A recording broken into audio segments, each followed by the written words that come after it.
इस लड़की के चेहरे पर 12 इसलिए बजे हैं क्योंकि आज इसकी शादी है और उसका बॉयफ्रेंड कोटी भी वहाँ पर आया हुआ है। लड़की का बाप खुद ही कोटी के पास चल जाता है ताकि वो कोई तमाशा ना करे और उसे एक बेर की पेटी दे देता है, जिससे कोटी उस लड़की के ऊपर फूल फेंक कर वहाँ से चल जाता है। कोटी आज घर जाकर अपने पापा से उसकी शादी करवाने की जिद करता है और अगली सुबह दोनों बाप बेटे एक पंडित से शादी की बात करके लड़की देखने चल जाते हैं। वो लोग वहाँ गए तो लड़की देखने थे, लेकिन वहाँ तो कोटी के पापा को खुद का ही बचपन का प्यार दिख जाता है। असल में वो लड़की तो रिश्ते में कोटी की ही बहन थी, जिससे कोटी अपने पापा पर काफी गुस्सा करता है और ऊपर से वो औरत और उसकी बेटी भी अब उन्हीं के साथ चल पड़ती है। कोटी गया तो खुद के लिए लड़की देखने था, लेकिन कोटी के पापा उसके लिए माँ और बहन लेकर वापस आते हैं। फिर जब कोटी अपनी नई बहन को कॉलेज तक छोड़ने गया था तो वापस आते वक्त रास्ते में उसे एक लड़की दिखती है, जिसे देखकर कोटी तो पागल हो जाता है और इसके बाद से हर जगह पर बस उस लड़की के साथ साथ ही चलने लगता है। अब उस रात को रेशमा कोटी से खुद ही बात कर लेती है और उसे बोलती है, मेरे घर के मीटर में फ्यूज लगा दोगे क्या? कोटी भी उसके घर में जाकर उसके मीटर में फ्यूज लगा देता है और अब रेशमा के घर पर भी लाइट आ जाती है। इसी बहाने रेशमा उसे अपने घर के अंदर भी ले जाती है। कोटी उसे पूछता है, क्या मैं आज रात यहाँ पार्टी कर सकता हूँ? रेशमा भी इसके लिए मान जाती है और कोटी के लिए ऑमलेट बनाने चल जाती है। कोटी पूरी रात वहाँ मजे करता है और सुबह जब वो उठा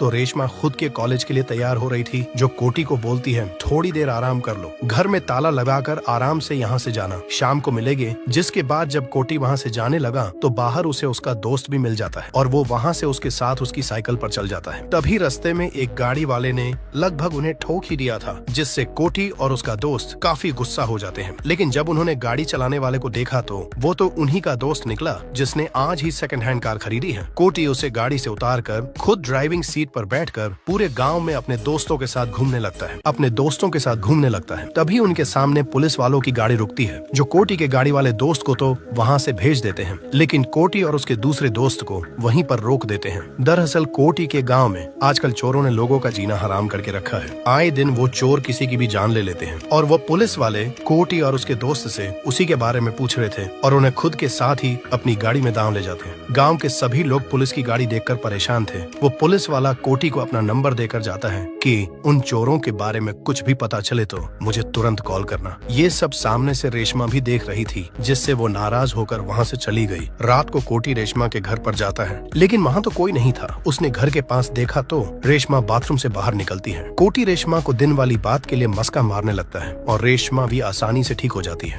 जिसके बाद फिर से वो दोनों घर के अंदर चल जाते हैं। बिन माँ बाप की गांव में रहने वाली अकेली भोली सी लड़की को कोटी पसंद करने लगा था और जिस दिन कोटी ने रेशमा को देखा था उसी रात रेशमा कोटी को अपने घर पर भी बुला लेती है और कोटी वो रात उसी के घर पर बिताता है। लेकिन अब अगले दिन कोटी को पता चलता है कि रेशमा भी उसे पसंद करने लगी है, जिससे कोटी रेशमा के थोड़े पास आने की कोशिश करता है और रेशमा को भी इससे अच्छा लगता है, जिससे वो दोनों एक दूसरे के ज्यादा ही पास आ जाते हैं। और उनका रात का खेल इतना जबरदस्त था कि सुबह को जब वो उठे तो उनका बेड भी टूटा हुआ था। सुबह उठकर रेशमा को इस सब का कोई रिग्रेट नहीं था। वो चुपके से उठती है ताकि कोटी की नींद खराब न हो और अपने कॉलेज के लिए तैयार होकर कोटी को एक प्यारी सी झप्पी देकर कॉलेज के लिए चल जाती है। जिसके बाद घर पहुंचकर कोटी का तो रात का हैंगओवर ही नहीं उतर रहा था। ऊपर से जब उसकी नई माँ उसके लिए खाना लेकर आई तो कोटी उस पर भी गुस्सा कर देता है, जो बात उसकी नई माँ के दिल पर लग जाती है, जिससे कोटी के पापा अंदर जाकर कोटी को अच्छा खासा सबक सिखाते हैं और उसे बोलते हैं कि क्या जरूरत थी उस बेचारी का दिल तोड़ने की। कोटी गया तो खुद के लिए लड़की देखने था, लेकिन वापस एक माँ और बहन लेकर आया था। उस दिन पंडित के बताने पर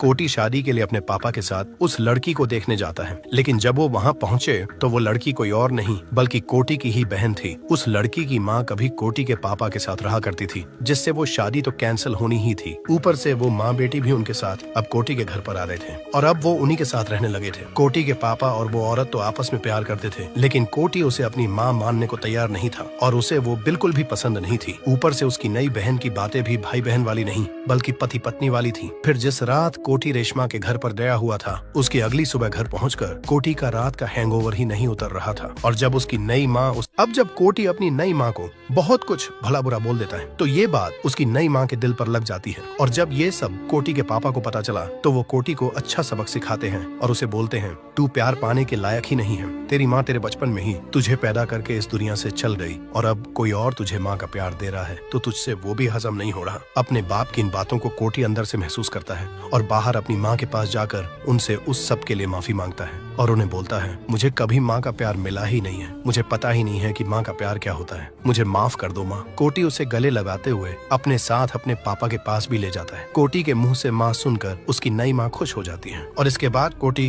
अपनी माँ के साथ पूरे गाँव में घूमने लगता है और सबको बोलने लगता है कि ये मेरी माँ है। और लास्ट में कोटी अपनी माँ को अपने प्यार रेशमा से मिलाने ले जाता है, लेकिन रेशमा तो आज वहाँ आती ही नहीं, जिससे वो वहाँ से चल जाते हैं। जिसके बाद कोटी जब रात को रेशमा के घर गया तो वहाँ भी ताला लगा हुआ था। कोटी के इतने ढूंढने से भी रेशमा उसे नहीं मिलती, जिससे थक हार कर कोटी एक जगह पर बैठ जाता है। कोटी को परेशान देख उसके पीछे बैठा हुआ आदमी उसे पूछता है कि क्या हुआ है बेटा। कोटी उन्हें सब कुछ बता देता है, जिससे वो आदमी अपने फोन पर कोटी को एक वीडियो दिखाता जिसमें एक गाड़ी आती है और एक आदमी उससे वहाँ खड़ी हुई लड़कियों को बोलता है, आज बस नहीं आएगी, मैं तुम सबको आगे तक छोड़ दूंगा। जिससे सब लड़कियां बिन कुछ सोचे समझे गाड़ी में चल जाती है और रेशमा भी उन्हीं लड़कियों के साथ थी। जिससे कोटी जल्दी से उस गाड़ी का नंबर नोट करता है और रेशमा को ढूंढने निकल जाता है, लेकिन हर जगह छानने के बाद भी रेशमा उसे कहीं नहीं मिलती। फिर जब कोटी परेशान होकर एक ढाबे में बैठा हुआ था तो वहाँ पर उसके साथ के टेबल पर दो शराबी बैठे हुए थे जो बिना किसी मतलब से कोटी को छेड़ने लगते हैं। कोटी का पहले से ही दिमाग खराब था, ऊपर से उस आदमी की हरकतें वैसी थीं जिससे कोटी उसे अच्छा सबक सिखाता है, जिसके बाद से वो आदमी चुप भी हो जाता है। जिसके बाद वो कोटी की परेशानी के बारे में पूछने लगते हैं और वो लोग भी उस गाड़ी के मालिक के ही लोग थे जिसकी कोटी को तलाश थी।